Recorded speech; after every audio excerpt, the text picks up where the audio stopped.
vamos a hablar ya a nivel laboral, una chica boxeadora para destacar tiene que dejar toda su vida e irse a Centroamérica o Estados Unidos y tal. Aquí en España tienes suerte si compites en la nacional. Y para competir en la nacional, madre mía. O sea, y además que no hay chicas, o sea, entre nosotras para competir siempre estamos las mismas. Y es un verdadero coñazo, o sea, quiero decir, no solo el fútbol, o sea, es un mogollón de deportes y esa conciencia de las chicas para eso no valen, porque son chicas pobrecitas. Pues yo, de hecho, donde menos encontré machismo fue haciendo Muay Thai, haciendo artes marciales. Fue el sitio donde menos machismo encontré. Y había chicas, y lo hacían muy bien. O sea, obviamente, o sea, no porque chicas van a hacerlo mal. Pero fíjate que fue donde menos machismo me encontré yo. Yo me encontré machismo en el fútbol, sobre todo. Personalmente me encontré un montón, sobre todo con un típico comentario del equipo femenino, pero que es tipiquísimo. Pero haciendo artes marciales, o casi nunca, que yo recuerde, me encontré machismo. Quizás en el ámbito del entrenamiento. Sí, claro. Pero olvídate. Sí, eso me Te aseguro que todas las mujeres que entrenaban contigo, su abuela le estaban machacando. Seguramente. No, vete a bailar. Seguramente. Y siendo futbolista chica es como, oh mamá, yo quiero ser una gran futbolista. Y es como, ¿de dónde? Si en la tele no sales, no te vas a pagar, no vas a ser del Barcelona, porque no hay. Sí, claro, las mujeres, por ejemplo, en el deporte solo triunfan por cómo van vestidas, porque es por lo único que se ve en la tele. Por ejemplo, yo hago vóley playa y no miento si digo que la mayoría que piensa ahora en vóley playa piensa en culos, porque es lo que hay. O sea, nos obligan a ir así vestidas, hay ciertas medidas y a andar con eso. O sea, y es verdad, y en equipos masculinos siempre escuchas en el partido, es que sacas como una nena. ¿Cómo como una nena? Yo saco bien y saco mejor que tú, hijo. Y hay una desigualdad enorme. O sea, si quieres triunfar siendo mujer en el deporte... Métete a baile o a patinar. Sí.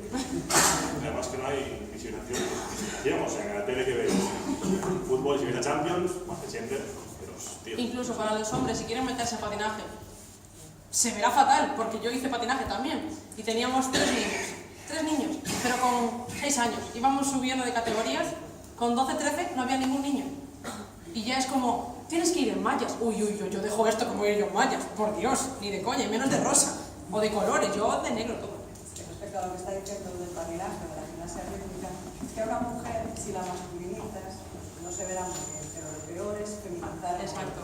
Porque si no sus amigos... es bueno, lo femenino es malo. Entonces, a mí me pasó de... O respecto a los juguetes, que decías, a una niña si le regalas un Lego, pues bueno, te mirarán raro, pero bien. Pero a un niño no le regales nunca una Barbie, porque sus padres no te vuelven a saludar. Cierto.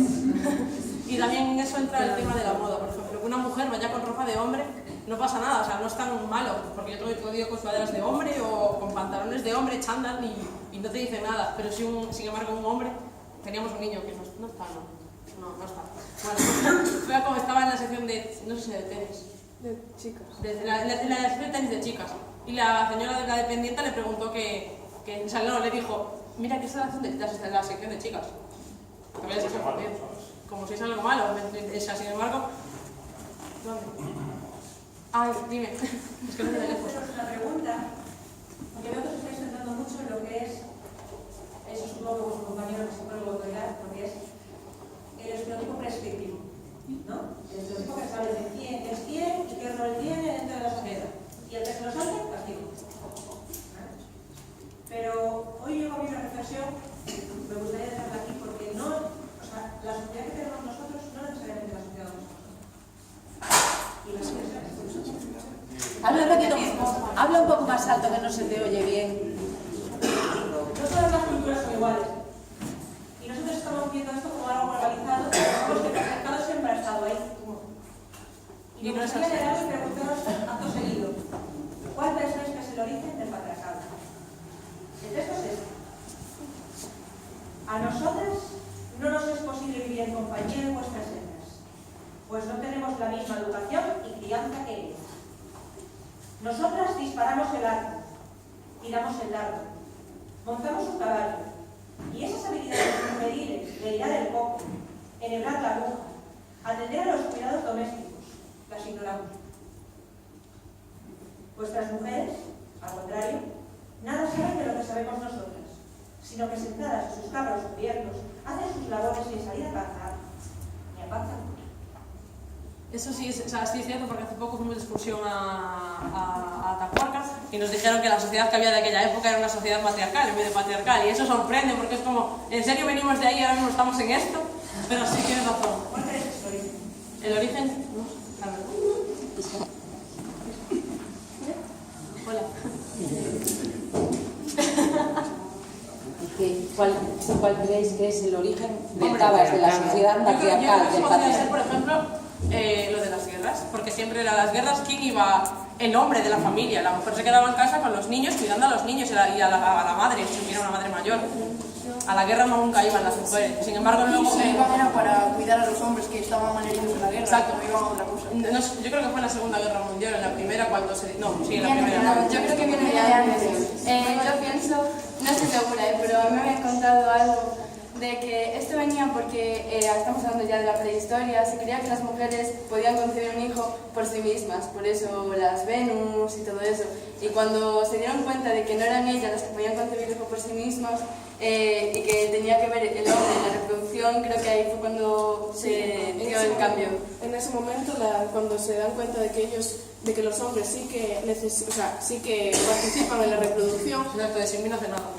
claro, pues entonces ahí empiezan como a acaparar. Ahí ya empieza la desigualdad, y ahí las mujeres son las que se quedan cuidando de los hijos, los hombres van a cazar, traían la comida, y las mujeres solo hacían las labores del cuidado, de la recolección, y eran los hombres los que hacían las labores como más difíciles o más... No, eso no es así. Bueno, dais por supuesto que ha habido un sistema de opresión histórico, ¿no? En el que ha habido un reparto de roles entre hombres y mujeres, las mujeres el cuidado, los hombres la guerra, etcétera, etcétera. Pero bueno, esto no es así. O sea, históricamente ha habido sociedades de todo tipo, ha habido mujeres guerreras, ha habido caballeros feudales. Eso no se nos cuenta, no se nos dice. Pero el problema justamente es que en la época moderna, con la aparición de los sistemas democráticos, las democracias se convirtieron en democracias exclusivamente masculinas y exclusivas. La situación de la mujer en la Edad Media, la situación de la mujer en Grecia, en otras épocas históricas, o sea, desde luego no tiene nada que ver con la situación de la mujer en la época contemporánea. Ahí sí, Pero respecto al reparto de roles, evidentemente la sociedad está sexuada, o sea, existe una sexuación del mundo, existe un reparto de roles, existe una construcción de la masculinidad y una construcción de la feminidad. Esta construcción de la masculinidad y de la feminidad, este reparto de roles, es lo que decís bien, el sistema patriarcal, opresivo, que es un sistema que sirve como estrategia de dominación de las mujeres. Y todo esto está justamente basado en un binarismo sexual. O sea, la naturaleza nos da todo tipo de sexos, no nos da dos únicos sexos, no nos da mujeres y hombres. Es más, si analizaran el sexo de cada uno de nosotros, de los que estamos aquí, nos llevaríamos muchas sorpresas, porque genitalmente, o sea, ¿por qué definimos, por ejemplo, cuando hay un aparato genital así, un pene y un clítoris de este tamaño, porque a uno le llamamos clítoris y otro pene? E incluso eso, tendemos a definir el sexo desde la perspectiva genital, pero hay más maneras de definir el sexo, desde una perspectiva genética y desde una perspectiva hormonal. Y nos llevaríamos una gran sorpresa, y es lo que están tratando, por ejemplo, de hacer en la legislación en Argentina, definir el sexo no solo por los genitales, que ya es problemático, porque hay mucha intersexuación y hay mucho hermafroditismo. O sea, no hay dos únicos sexos en la naturaleza. En la naturaleza nos da toda una serie de sexos intermedios, intersexos, que no nombramos, y que es algo opresivo, porque, o sea, condenamos a la invisibilidad a un montón de sexos intermedios que no podemos clasificar ni como hombres ni como mujeres. Pero además de eso, aún admitiendo que solo hubiese dos, mujeres y hombres, Hay también el tema genético, y nos sorprendería mucho que eso que definimos a lo mejor como mujeres, porque resulta que tiene vulva o vagina, resulta que a nivel genético es XY, hombre. Entonces, ¿este tipo de ser qué es? O sea, lo hemos definido como mujer, pero hormonalmente incluso puede tener más estrógenos, etcétera, etcétera. Entonces, el gran problema es que nos hemos inventado una película, nos hemos inventado que la naturaleza nos da dos sexos, cuando todo biólogo y toda bióloga sabe que nos da muchos. Sin embargo, los humanos nos hemos clasificado en dos únicos sexos. ¿Para qué? Para tener esos dos. Los que no encajan, los sexos intermedios, hermafroditas y tal, les obligamos a escoger uno.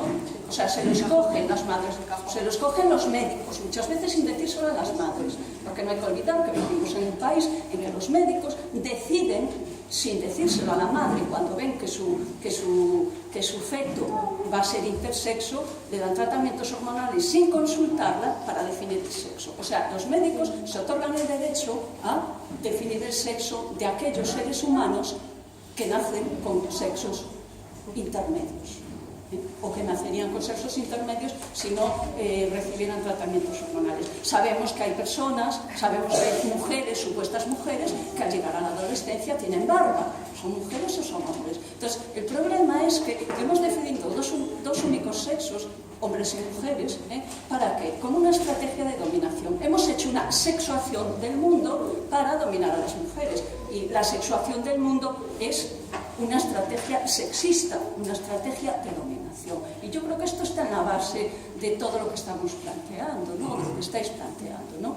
Y respecto al micromachismo, me gustaría, con esto acabo, perdona, hacer una postilla. O sea, el micromachismo, vale, es un sistema de opresión de las mujeres que secundariamente puede perjudicar a los hombres, pero no olvidemos que el patriarcado y machismo es una estrategia de dominación de eso que hemos definido como hombres sobre eso que hemos definido como mujeres, pero que podríamos haber definido de otra manera, porque dentro de los hombres hay muchos intersexos y dentro de las mujeres hay muchos intersexos, y que viven vidas precarias y vulnerables porque ni siquiera les dejamos el derecho a nombrarlos. En los países nórdicos, por ejemplo, está habiendo experiencias ya en las escuelas para no decir él ni ella, decir un ello, para no sexuar a los humanos, a las personas. Y eso ya lo comentaba Chis Antaño, cuando decía que en vez de alumno, alumna, estudiante, por ejemplo, la estudiante, el estudiante, es decir, es una palabra genérica para ambas. Y yo voy a hacer un apunte que no es mío, que es de una amiga mía que es antropóloga, que es mucho más lista que yo y que conoce mucho de estas cosas. Entonces, un poco en coalición a lo que comentaba ya la compañera al fondo, lo que comentas tú, es que no todas las culturas asumen esta cosa tan fundamentalista de hombre-mujer. Y os voy a decir 5 tribus que yo no conozco, pero que los nombres están aquí. Los Ijra, los Nadel, Gebedoche, Verdache, Benigemaco, ¿vale? Que son sociedades de África, de Oriente, tal. Son sociedades con otros modelos excepcionalmente documentados. Es decir, tienen hasta 5 tipos de género, ¿vale? Por eso un poco de que a veces estamos solo mirando aquí, aquí, aquí, y sí que está en todo el mundo este rollo de hombre-mujer, pero hay muchas culturas que no tienen ni iPhone ni cámaras Nikon, pero que tienen 5 tipos de género y que no tienen de sexos, perdón, y que no tienen nuestros problemas. Entonces, yo creo que ciertas cosas de estas tribus de taparrabos, como digo yo, aquí que estamos con los iPhone y todo esto, a veces tendríamos que mirar un poco más antropológicamente cómo es que en estas sociedades han llegado a desarrollar 5 tipos, cuando nosotros, joder, en el eje longitudinal de hombre-mujer, está claro que el más macho de pelo en peito y la más chica modelo perfecta de mujer super Barbie, en medio habrá muchas cosas. Nos entendemos por lo que estoy diciendo. Habrá chicos que le gusten chicos, habrá chicas que le gusten chicas, habrá chicos que le gusten chicos chicas, habrá chicas que le gusten chicos chicos, y no es que sea... En Occidente, en otros momentos históricos, se reconoció al menos el hermafroditismo. No solo se reconocía, sino que estaba muy valorado socialmente. Grecia, Renacimiento, y lo vemos en la historia del arte, miremos el arte occidental, hubo otros momentos históricos que se reconocieron más de 2 sexos. O sea, que no había binarismo. Sí, pero que eso, como digo yo, históricamente se ha ido tapando, y es decir, yo digo esto porque hasta yo lo reconozco, que no, por conozco estas tribus, que os estoy hablando de una chica que sabe más que yo, pero que tendrían que llegar más modelos de estos, ¿vale? Para decir, ostras, en vez de meterme tanto gran hermano y tanto hermano mayor, o programas de estos que a mí personalmente no aportan nada, empezar a meter modelos de antropológicos, de, ostras, ¿qué pasa allí con estos chicos que resulta que la repartición de tareas va de esta manera? ¿Y por qué aquí, que somos tan avanzados en teoría, seguimos como la edad de piedra? Bueno, pues sí, habrá que hacer cosas de estas de comandos igualdades o tal vez metiendo en el chip a la gente para cambiar y llegar a otros modelos. En la escuela, yo que doy biología y estoy dando totalmente macho y hembra. Total, y no nos hablan para nada. Eso es a lo que quería llegar, y que a nosotros, es lo que a nosotros en clase de historia o mismo en literatura apenas te enseñan mujeres, que te enseñan a Rosalía de Castro y poco más, porque en castellano siempre te enseñan que si Luis Cernuda y todos, y si no, si son mujeres, es bajo un sobrenombre. Porque, por ejemplo, Harry Potter, que todos lo conocéis, J.K. Rowling, no le dejaron publicarlo con su nombre, porque como era un libro hablado por un niño adolescente, ¿cómo iba a entender una mujer la cabeza de un niño adolescente? Entonces tienen que hacerlo a través de un sobrenombre. Y en historia siempre nos enseñan emperadores, nos enseñan reyes o nos enseñan guerreros, por ejemplo, o guerreros que llegaron a ser emperadores, Napoleón. Sin embargo, mujeres guerreras no nos enseñaron nunca, jamás. Entonces no podemos hablar de algo que no nos han educado. Y en filosofía también. En filosofía. Lo que no se da ni una filósofa en filosofía.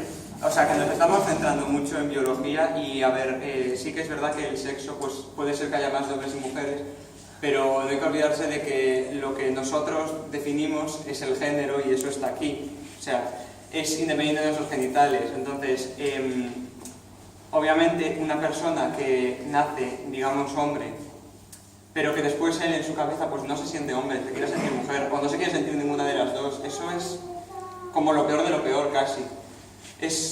Yo podría, o sea, es como incluso peor que alguien que es homosexual o que es bisexual. La transexualidad está muy mal vista y es algo que mucha gente no comprende. Que eso, el sexo puede estar aquí, pero el género está aquí y es lo que yo creo que es más importante al definirnos como un determinado tipo de persona.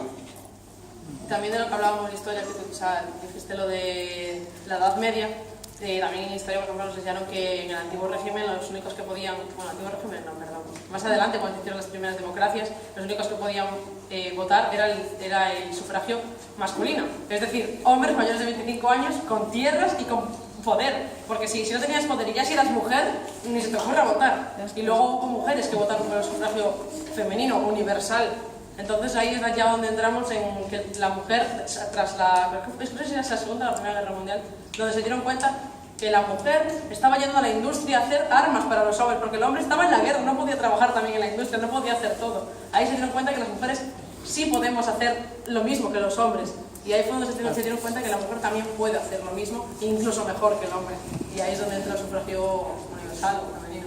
No, pero no es darse cuenta, es que excluía. O sea, claro.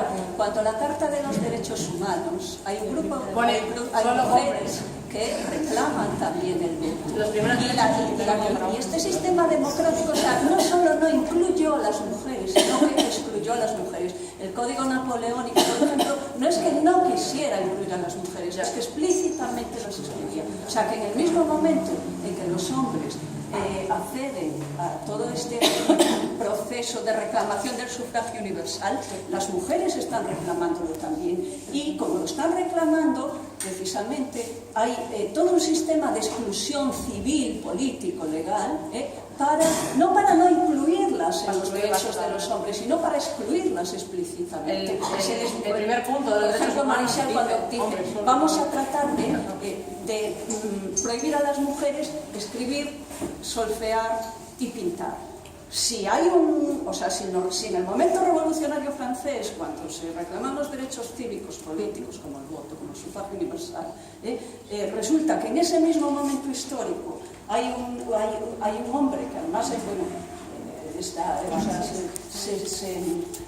es un libro, un opúsculo súper reeditado durante al menos 60-70 años, manifiesto para prohibir solfear, pintar y aparte, y escribir. Eso quiere decir que en aquel momento histórico las mujeres estaban escribiendo, soñando y pintando, porque tú no prohíbes algo que no hace. Si lo prohíbes es que no están aquí. Podían publicarlo solo con sobrenombres. Entonces, y aparte, claro, tenemos que revisar la historia. Aquí hay una chica que se acaba de ir que... Solo damos historia de los hombres, no hemos dado historia de las mujeres. Nuestros sistemas educativos, y especialmente el español, no han incorporado la historia de las mujeres a los currículos. Ahí te voy a dar totalmente. Aparte aquí somos de bachilleratos de humanidades, sociales y tal, pero por ejemplo aquí otra chica más que tuvo que ir, somos del bachillerato de artes. Y por ejemplo las actrices antes estaban muy mal vistas. El actor no tanto, pero sin embargo la actriz era la guarra, por así decirlo. La actriz solo valía para enseñar, bailar y poco más, porque básicamente es así las primeras películas. Decían que no tenemos algo especial por papel la religión, ¿no? También. O cristianismo, ¿no? Incluso algo dentro da gran fantasía, ¿no? Que non chega con que María fora virgen, sino que aparte son moi poucas os casos, non ninguna, pero imaxes dela embarazada. O sea, parece que unha muller, se aparte de ser virgen, non podía procrear a un neno sen estar embarazada, non? Apenas hai alguna moi perdida, moi anecdótica, por aí de imaxes de muller. Entón, foi quizá o principal protagonista, o que máis aportou para ese rol da muller que temos na actualidad, ¿no? Y eso, por ejemplo, se ve muchas veces en el rechazo que hay a lo femenino, que, por ejemplo, eso se simboliza mucho pues con la regla, que es algo así, pues que sí que podemos decir que es exclusivo del sexo femenino y que está muy mal visto, parece algo horrible. Por ejemplo, en el Islam las mujeres tienen que empezar a cubrirse con el famoso velo, con el burka, una vez les baja la regla por primera vez, porque ya se las considera impuras. Y yo había visto que, no me acuerdo qué país era, que cuando las mujeres tenían la regla las expulsaban de su casa y no las dejaban entrar porque portaban el demonio. Y eso no es solo en otras sociedades lejanas. En esta misma, ¿cuántos los anuncios de Tampax y esas cosas? ¿Por qué el líquido que echan es azul y no rojo? Somos la sangre real. Claro. ¿Por qué anuncian muchas veces con presas sin olor, como si la regla fuese algo sucio, algo asqueroso, que hay que esconder o tapar, y algo de lo que avergonzarse, cuando en realidad es pues un proceso más del cuerpo y es parte fundamental de la reproducción? Y en cuanto a la religión también tiene que ver con la educación, porque María Magdalena es la pecadora. ¿Por qué? Porque era prostituta. O sea, por eso es pecadora, por hacer con su cuerpo lo que le diese la gana. Pero es que básicamente la religión... ¿Qué? Exacto, pero los hombres eran... No pasaba nada con los hombres. Y la religión... Y la religión cristiana es muy machista en ese sentido, pero ya desde pequeño también nos educan en la religión, y más antes. Tú bautizabas al niño y el niño igual no quería ser cristiano, quería crecer como le dé la gana y ya de mayor elegir lo que quiere ser. Si quiere ser musulmán, que sea musulmán. Si quiere ser cristiano, ya será cristiano. Es cuando sea mayor y pueda decidir. No con un mes bautizar a tu niño en una religión que igual no sabe ni lo que es y no le gusta. Porque desde pequeños, yo creo que todos estamos allí, bueno, no, me equivoco, estamos bautizados. ¿No? Bueno, no. Bueno, va viendo alguno. Pero a ti te bautizan y tú, o la comunión, por ejemplo. Yo hice la comunión porque a mi abuelo le hacía ilusión y yo lo hice por mi abuelo. Pero yo quería hacerlas por los regalos, lo mítico, ¿no? Hacer la comunión por los regalos. Pero no es porque tú quieras ser cristiana. Es porque, o sea, a mí ahora mismo no me interesa la religión cristiana, es algo en lo que no creo, por ejemplo. O en la educación española te implanta la religión obligatoria, en plan, como optativa, pero no pueden ofrecer otra cosa que no sea religión. Tú tienes que la religión cristiana si quieres, pero te la tienen ahí. No pueden quitarla, ¿eh? O no das historia de las religiones para estudiar más religiones, no, solo las cristianas. Es más, hablando de religión, yo hice la primera comunión cuando se encontró la era. Sí, más o menos. Yo recuerdo que tenía que ir a catequesis y me daban una charla impresionante, o sea, yo me enteraba de nada de lo que decía y decía que sí, y yo quería ir a subirme al palco de televisión en la hostia, ir a los regalos y así, ya está, y bueno, te daban una chapa y te dicen unas cosas que a lo mejor a esa edad no entiendes porque no tienes la suficiente mentalidad como para entenderlo, ¿no? ¿Y la niña por qué tiene que ir con el vestido princesa? ¿Por qué la niña no puede ir con el traje de marinerito? Porque yo quería ir con el traje de marinerito. Y me dijeron que no, y dije yo, vale, pues por lo menos déjame a mí escoger el vestido. Y tampoco me dejaron, y yo me quiero como un mandaro. Tocando o tema da regla, te razón, cuando encarnóse, aquí, porque en popular había cosas que as mulleres non podían facer cando teñan regla. Por exemplo, viviar. Por exemplo, facer o servicio O hacer la mayonesa que se corta.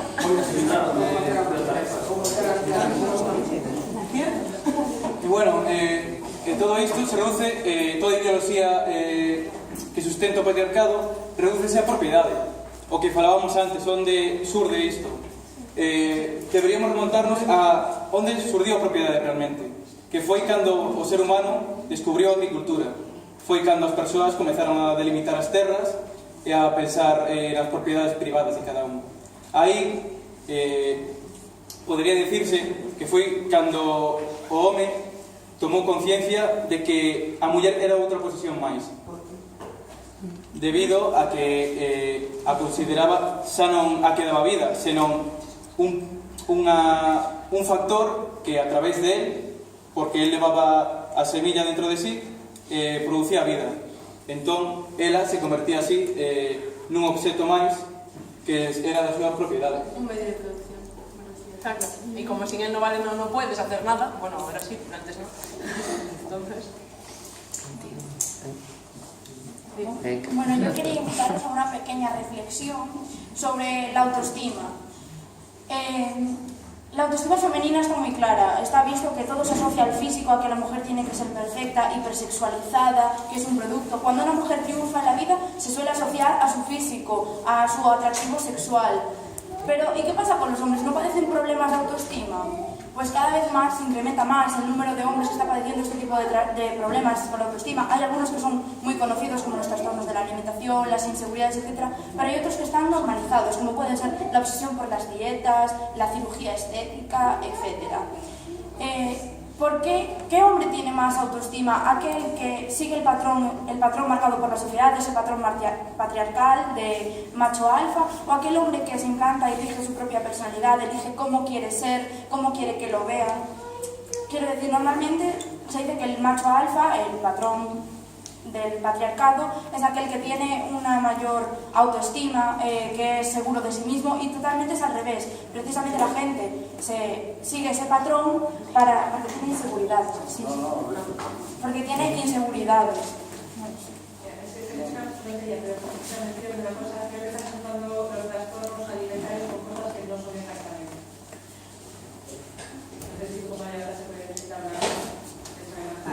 Estamos comentando nosotros el tema de la bicorexia, que lo está pegando muchísimo y que es una cosa que igual no se nota tanto, pero que bueno, que yo cada día en Vigo veo más tiendas que venden creatina de estos rollos para ganar masa muscular y tal, y saben que hay churros. Entonces, que también no nos está haciendo una carga sobre los hombres, y que bueno, yo también digo, también era ahora, ¿no? Porque siempre la mujer tal, pero que se ve que ahora que los modelos de los hombres de el hombre perfecto, el hombre depilado, depilación por láser todo el hombre, ni un pelo del cuerpo, esto ya se está viendo, ¿no? Que también el hombre tiene que ir mallado, que tiene que ir perfecto. Entonces, claro, lo que dices tú de trastornos alimenticios igual no afectan tanto a la mujer, porque si te vas a Concho, la planta está llena de chicas, para un chico dos, bueno, yo por lo menos a 10 años, cuando hice una visita por allí, mis hijos había muy pocos. De todas maneras, hay una cosa que está clara. A veces el propio trastorno alimentario puede ser una subversión de ese modelo. Paradójicamente, a ver, el trastorno alimentario normalmente tiene una función, pero una función directamente en la persona en su entorno. Se presupone demasiada influencia por parte de los medios de comunicación y demasiada influencia social cuando realmente la influencia no es más cercana. Es algo social con lo que se cubre algo personal. Y hablando de la anorexia y de otros beneficios, quiero deciros una cosa, y es, yo creo que lo más importante de esto, las redes sociales como muy fundamental en esto, ¿no? Aparte de Twitter, YouTube y todo esto, que puede ser algo maravilloso, como puede ser algo maligno, porque tiene contenido avanzado y ahí ponerle mal. Hay dos páginas, bueno, no sé si son dos o una, pero hay en internet una página que se llama Pro Ana y Pro Mía, que dan consejos a las chicas sobre cuándo vomitar para que no se den cuenta los padres, qué comer, tantos litros de agua. Sí, es tremendo. O sea, yo estuve 5 minutos en la página y bueno, es tremendo. O sea, y yo me pregunto a veces, ¿qué hace esa página en internet? O sea, es que, ¿quién regula todo eso? Es lo mismo que YouTube. Yo siempre recomiendo a los padres que vigiléis al contenido al que entran nuestros hijos en internet, porque es preocupante la cantidad de basura que hay en Internet. Y ya no solo Internet, sino medios como revistas que lleva viendo un montón de años, revistas como la Vogue, no sé si la conocéis, la revista de moda Vogue. El otro día estaba cojeándola y leía: realza tus pechos, para que lo veas, para llamar la atención. Perdón, ¿por qué? O sea, ¿por qué tengo que ir yo con un escote para que me lo vean? No, perdona, yo voy con mi escote por si quiero, y si quiero yo enseñarlo, no porque me vaya a obligar a una revista. O la revista te dice: ponte esto y triunfarás en tu gran cita. No me da la gana. O sea, ya no solo eso, sino hay pocas revistas de hombres, pero alguna la hay, y te dice cómo ser su gran héroe, o cómo amanecer a su lado, o levántate, a las chicas, levántate 5 minutos antes sin que él se entere, maquíllate y vuelve a acostarte, para que te vea perfecta. Que lo hay en una revista, os lo juro porque lo he leído. Y el hombre, sé su prototipo perfecto, sé el hombre que él quiere, o que ella quiere, es que aparte es ella quiere. Y si es el hombre el que quiere a ese hombre, ¿qué pasa? No puede ser, en la revista solo hay ellas y ellos. O sea, y él. No hay él y él, no, jamás, nunca, en la vida. Y te trae cremas, muestras de cremas, de cosmética. Quítate las arrugas, sé súper suave. No vaya a ser que un hombre no te vaya a querer, o una mujer. Pues sí, me puedo meter, como siempre. Ay, ¿quién tenía una pregunta? Dime. No, quería hablar sobre las propiedades, ¿no? El de la propiedad. Ven para acá. No. Muchas veces están diciendo que Galicia, sobre todo Galicia rural, es una sociedad matriarcal. Las viudas de vivos, de muertos, con los emigrantes, los que están a mar, los que morreron, los que tal. Que parece que mandan a mujeres. Sin embargo, un tercio do territorio galego é propiedade comunal. Tenen dereito a estar nunha comunidade de veciños, no monte comunal, unha persona por familia, de toda a familia que teña unha casa que vote común. Ese pode ser membro da comunidade do monte. Un 99% son hombres. Ainda que a sociedade parece feminizada porque os hombres están fora, na mar e tal, nas comunidades de monte son todos hombres. O sea, a propiedade parece unha cosa, pero a hora de exercerla, a propiedade e a autoridade exercen os hombres. A mí me parece moi importante o que acabas de decir, porque creo que esa precisión é máis clara que temos que ter en conta para todo o discurso que iremos coitado. E é que unha cosa é precisamente a presencia feminina, é dicir, o que é a feminización, outra cosa que ten o poder. É dicir, o feito de que se diga que en Galicia podemos ter unha sociedade matriarcal realmente é unha falacia, porque quen ten o poder, quen tiña o poder, cando os homens tuveron que ir á migración, tuveron que ir ao trabajo, quen eran os propietarios das explotacións agrarias? Os homens. Quen les cotizaba? Os homens. É dicir, as mulleres acabaron na precariedade, na jubilación, en fin, muchas outras cousas. E o tema do binarismo, a palabra sexual, eu creo que hai que saber poder diferenciar o tema dos géneros. É unha categoría analítica, mediante a cal se intenta explicar cales son os mandatos que están inherentes na sociedade de cara ao que se conleva socialmente como características dun deber ser muller e un deber ser home. Por eso se fala de feminidade e de masculinidade. Pero despois os sexos, eso é por libre. Por reconhecemento dos 5 sexos, eso é dos médicos da... Eso, o que pasa que ahora, digamos que hai un trabalho que está moi ben, que basa na nosa sociedade occidental para reclamar a presencia e a visibilidade do intersexual, que é imprescindible. Pero ese é algo, pues efectivamente, que antropólogos e sabemos